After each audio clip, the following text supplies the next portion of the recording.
Sir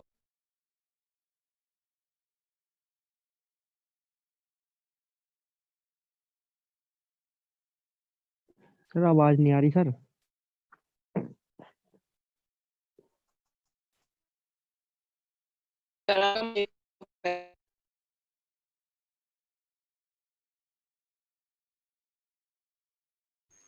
हाँ जी, ये मैंने एक्स वाई एक्सिस ड्रॉ करी। एक ऑब्जेक्ट यहाँ रखा हुआ है, इस ऑब्जेक्ट पर फोर्स लग रही है एक्स एक्सिस के along and the object is free to move. Object चल सकता है तो it will continue moving along x axis के अलाउंग चलने लगेगा। लेकिन इसी ऑब्जेक्ट पर अगर फोर्स लग रही हो वाई एक्सिस के along and again it is free to move, तो it will start moving along Y axis. Correct. लेकिन अगर एक्स एक्सिस के अलोंग और वाई एक्सिस के अलोंग दोनों फोर्स एक साथ लग रही हो तो क्या होगा?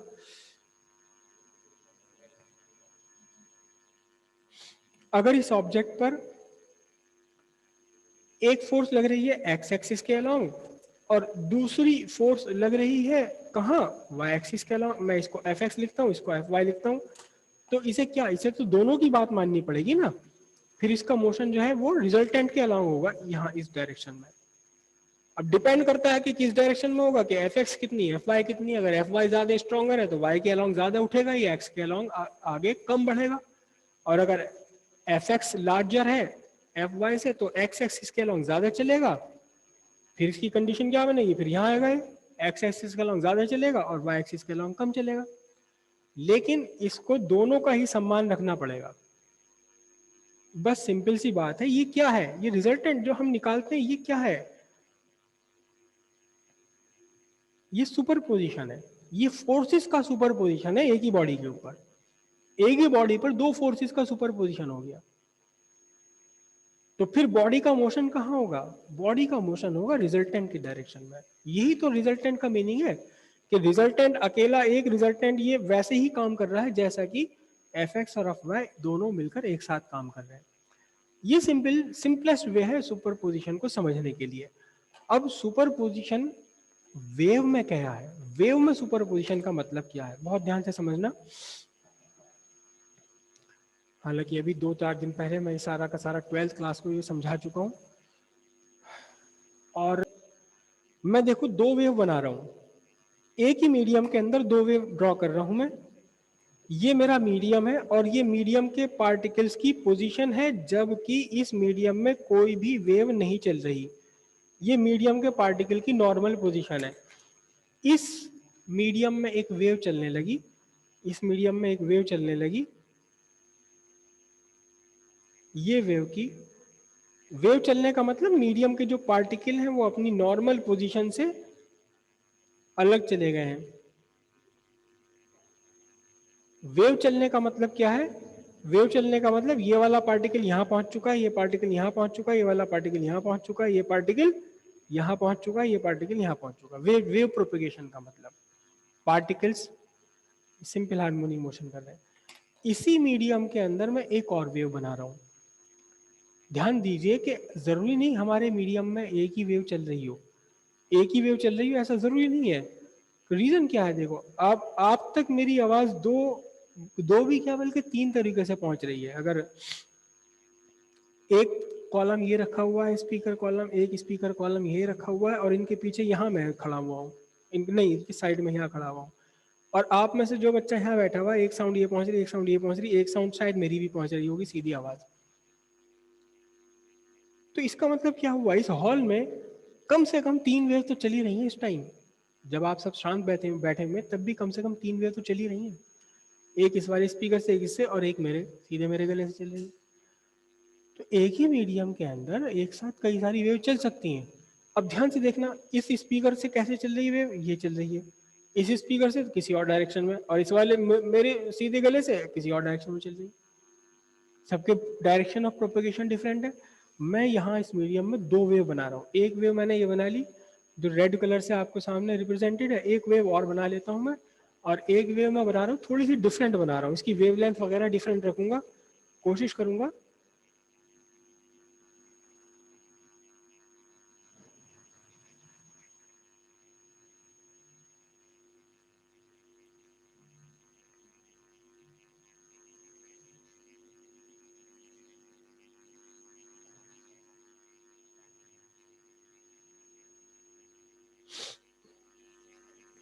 एक वेव ये चल रही है ग्रीन वाली, डिफरेंट लाइन ऑफ मोशन, दोनों के लाइन ऑफ मोशन डिफरेंट है। रेड वाली वेव का line of motion, this is the line of motion, और ग्रीन वाली का लाइन ऑफ मोशन कुछ और है। करेक्ट।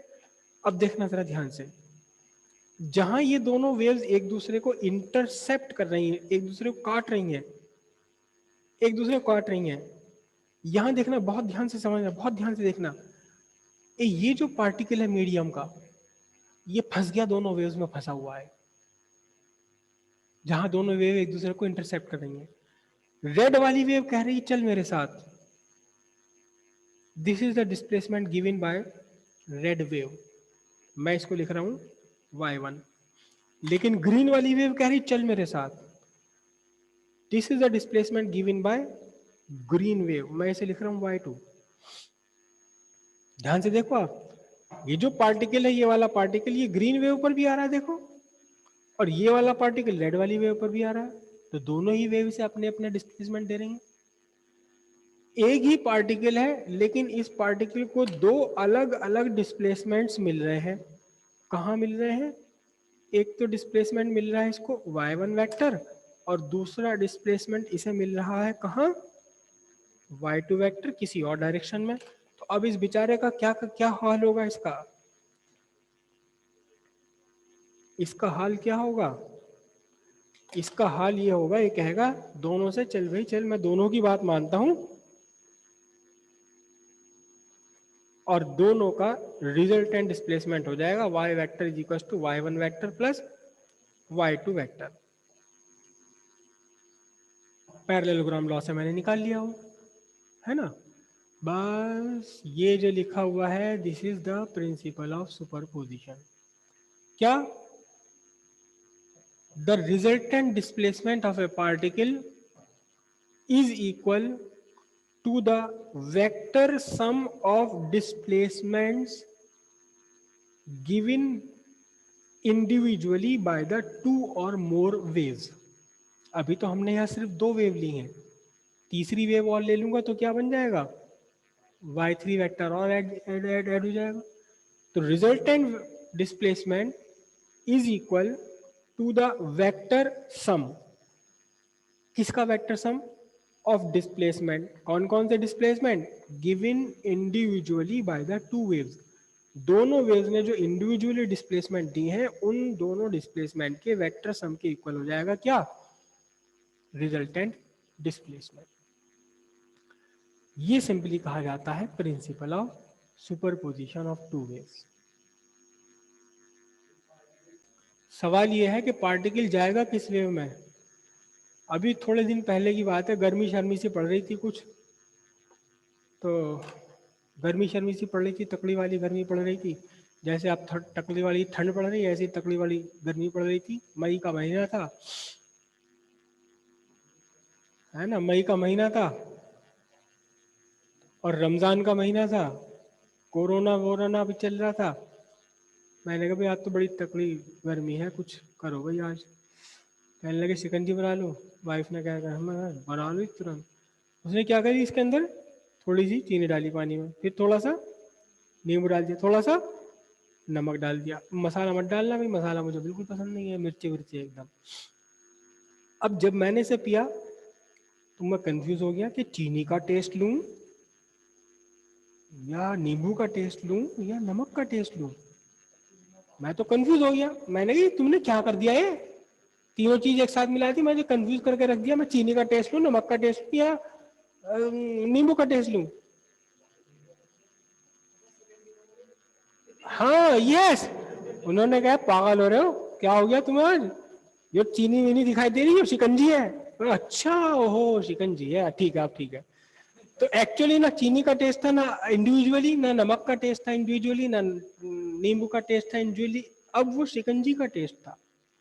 यही तो सुपरपोजिशन है, तीनों एक दूसरे को मिल गए। तो पार्टिकल किसके साथ जाएगा? पार्टिकल ना तो इस रेड वाली वेव के साथ जा रहा है, ना ग्रीन वाली के साथ जा रहा है, ये तो इन दोनों के रिजल्टेंट के साथ जा रहा है।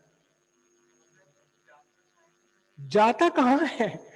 जहां इसको रेड वाली वेव ले जाएगी और ग्रीन वाली वेव ले जाएंगी, दोनों मिलकर, बिल्कुल ये कंडीशन समझो ना आप, कि जब रेड वाली वेव थी एक्स एक्सिस के अलाउंग जा रहा था, जब वाई अगर केवल ग्रीन वाली वेव रहती तो ये जाता वाई एक्सिस के अलाउंग। अब दोनों को एक साथ काम कर रही है तो ना एक्स एक्सिस के अलाउंग ना एक्चुअल में ये एक्स एक्सिस के अलाउंग भी चल रहा है, वाई एक्सिस के अलाउंग भी चल रहा है। रेड वाली वेव से कह रहा है चल चल चल, मैं चलता रहूं तेरे साथ, क्यों परेशान है। ग्रीन वाली वेव से कह रहा है मैं चलता रहूं वाई एक्सिस पर, क्यों परेशान है। मैं तो एक्स एक्सिस पर भी चलूंगा और मैं वाई एक्सिस पर भी चलूंगा, एक साथ दोनों एक्सिस पर कैसे चल जाएगा।